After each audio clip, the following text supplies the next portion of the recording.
Down in Bottle Alley lived Timothy McNally, a decent politician and a gentleman at that, beloved by all the ladies, the gossoons and Liverpool Trading is a project that's about black and Irish performers across 190 years of time.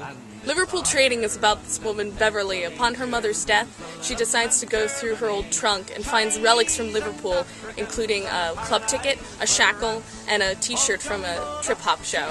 She decides then to go to Liverpool and find some answers to her family's past. She then meets the magical pub owner, Monroe, who takes her through a journey through the past. Taking the night, huh?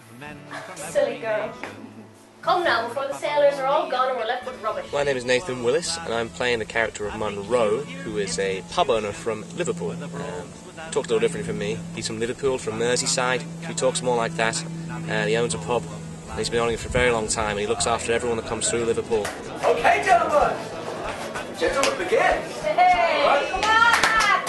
I came up with the concept for Liverpool Trading when I was learning about the first African-American theater company, which was called the African Grove Theater. In 1821, these black people in New York City were doing Shakespeare. Why? Because one of them was a steward on the boats that go between New York and Liverpool. You see a lot of different dialects, which is a really interesting aspect of this show. We have people from New York, we have people from Ireland, we have people from Liverpool, and there's such a rich, diverse range of voices and dialects that need to go into that makes it a very interesting play. Money!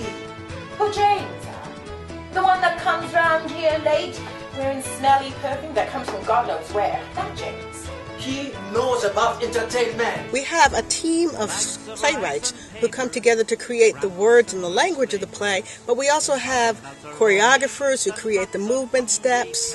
We have musicians who are creating the sound score that brings together all of the sounds from both history and today to create an exciting piece of work. When we have so many actors from so many different places and writers from so many different places, that we really get to just go with experiences people have had and build stories from that.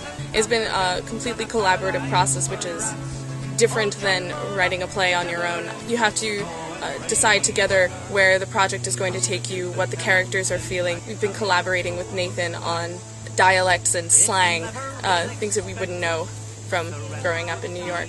There was nothing else for us, same as you. And we're going to tell you about the kinds of things that black and Irish folks have done together. Rally as they battled down the alley, evicted from the building called McNally's row of flats, and it's Ireland and Italy.